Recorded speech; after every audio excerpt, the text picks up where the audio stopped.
If you are looking for meals that are high in protein, vegan, and takes no more than 15 minutes to cook, you are in the right place. We are making meals out of chickpeas that you can meal prep all week.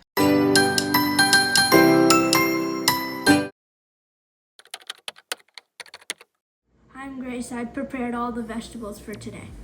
What do we have, Grace? 2 carrots, the rest of the tomatoes, some chard, a lime, 3 beet, 4 heads of broccoli, 2 celery, 2 beet, and 1 onion, and some more chard. Now we may not need all these vegetables for our recipes today, but they are all nice and prepped and cleaned. First things first, we're going to prepare our chickpeas. These take the longest to cook. We are cooking them from scratch. We soaked them overnight. We're going to boil them for about an hour and a half, maybe 2 hours sometimes. Check it, and once it is all nice and tender, it is ready. Let's make the simplest recipe. This is the curried chickpea salad. Let's chop up some vegetables really quick. I was inspired by my mother-in-law's old curried chicken salad recipe, and I figured why not make it out of chickpeas? So we're gonna make it our own. We are going to actually be using avocados for the mayo part. We have Grace chop up some celery, very finely chopped. Stick that into a bowl, and then we're also going to add some red onions. You can also add some capers or maybe some pickles. That would be really nice in here too. Add whatever you want. As for the dressing, we're going to use a whole avocado or half if you have, a tablespoon of mustard, and about 1/8 cup of oil. Add your seasonings, blend that up into sort of like a mayo texture.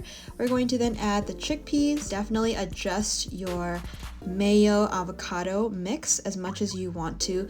If you want some a little bit more loose, you can just add a little bit of water, or you can add some more oil. Now I don't have curry powder, but I do have some garam masala, and that is what I used. Let's give it a quick taste just to make sure our salt levels are there and all the seasonings are there. Now once this is prepped, it literally took like 5 minutes. Once this is done, you can store it in a Tupperware overnight or throughout the whole week. Add this to some sourdough toast. Just pile up your chickpea mix and add some sprouts, add some avocado, add some cherry tomatoes. You can have this for breakfast, for a snack, for a late lunch, anything you want. What an easy meal prep to get out of the way. Our second recipe is a broccoli and beef inspired chickpea stir fry.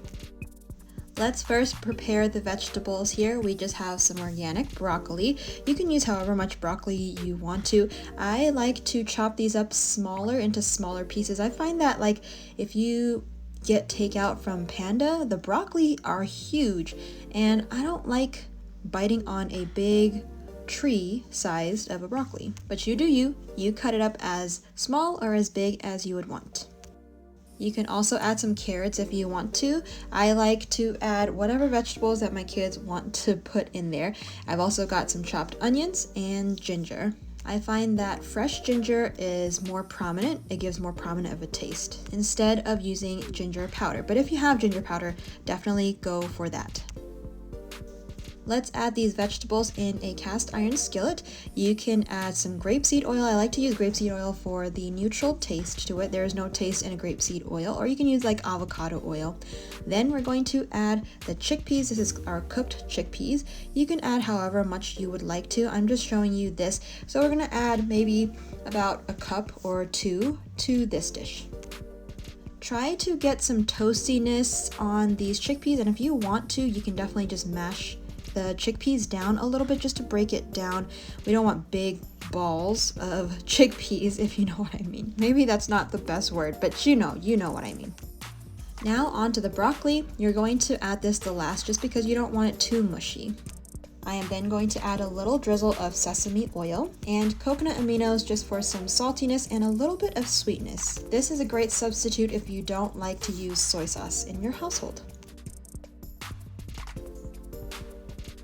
Get that going, make sure that it is not going to burn, make sure you have enough sauce in there, taste for seasoning and salt of course. If you want to add more coconut aminos, go ahead and do that.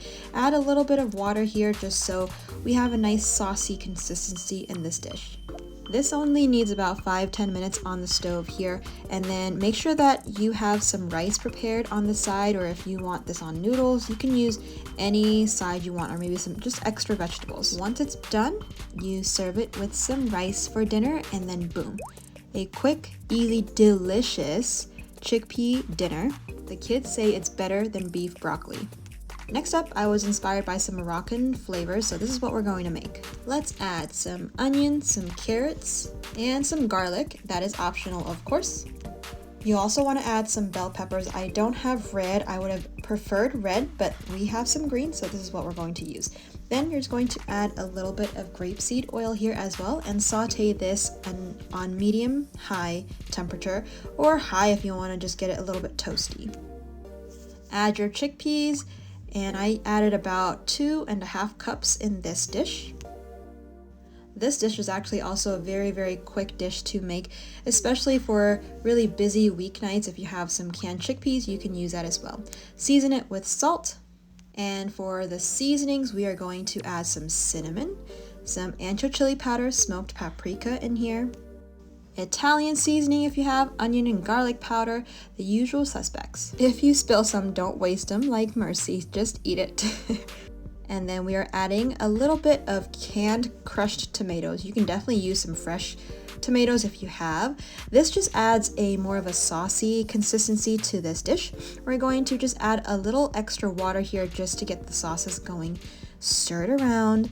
Make sure you taste as you go. You can also add a little bit of spice. I added some chipotle seasoning here as well. Make sure you stir this well just so all the flavors meld together. You're going to bring it up to a boil, and then you're going to cover it up and cook it for about 5-10 minutes. Once that is done simmering in that delicious seasoned sauce, it is done. I like to mash the little chickpeas in small little pieces. I don't like a whole chickpea. You can definitely use a masher or just leave it as is. We like it saucy, so I added just a little bit more water here and just continue to cook it until my desired consistency. Let's have a quick taste. Once approved by the kiddos, it is ready to serve. Serve it on some rice, serve it on some mashed potatoes, eat it as is, put it on a salad, anything you wish. This is so quick, so easy, full of protein, great meal. On to our chickpea scramble. Let's prep our vegetables. We have some onions here, some spring onions or green onions. You can also chop some cilantro, some zucchini, some mushrooms, any vegetable that you would like. Here I'm going to core out the cabbage, and then we're going to chop this cabbage finely. I like to chop mine pretty fine. I like to use organic cabbage. This was originally supposed to be a Korean pancake for meal prep, but I added a little too much vegetables and the batter didn't really hold up, so we decided to just make it a scramble. Another thing that you can add is kimchi. I like to use this one. This is a vegan kimchi that I purchased at our local Walmart. But that's going to add a delicious spicy zing. We are going to use some soaked chickpeas. This is soaked raw chickpeas that we soaked overnight. Don't mistake this for canned cooked chickpeas or cooked chickpeas at all. This is still raw in its raw form. Now you may actually be able to substitute this for like chickpea powder or chickpea flour, so go ahead and try that. Now we're going to season it with coconut aminos, sesame oil, and a little bit of salt here. Add enough water just to cover the chickpeas. You don't want to use too much water or it's going to be way too loose, but just make sure you cover it with the water, just by about 1 to 2 centimeters. Use a high-powered blender and blend it up into sort of a thick custard or pancake consistency. And give a smile to the camera. Alrighty, this only needs to blend for about 1 minute or so. Once that is done, we are going to put this on a cast iron skillet here. So I have some grapeseed oil going into a cast iron skillet. While that is warming, I have Grace just put the chickpea mixture into a bowl so we can mix all of the vegetables in it. So first we have some onions. We have some red onions here. I believe I chopped up a white onion as well. We also have a little bit of bell peppers, and all the cabbage is going in.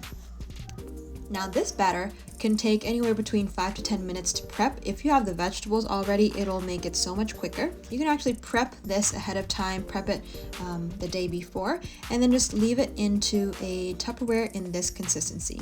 But today we're just going to make it for you just so you can see how it is made. So once your cabbage mixture is done, we're going to just put it into a pan. Now, as you can see, we were trying to make some pancakes out of them. We just put a little bit too much cabbage so it didn't stay in its pancake form.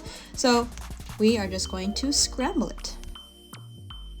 Scramble it up and break it up a little bit. We're going to actually cover this and let it sit for about, I would say, 2 minutes or so covered. And then once you uncover it, it forms a nice crust on the bottom, and then you're just going to flip it, cover it for another 1 to 2 minutes or so, and the scramble should be done. There you have it, delicious cabbage chickpea scramble that you can make ahead of time. And join us in the next video where I will show you how to make a delicious and quick high protein breakfast using this scramble. We hope we inspired you to eat better. If you are new, we would love for you to subscribe, and we'll see you on the next video. Bye!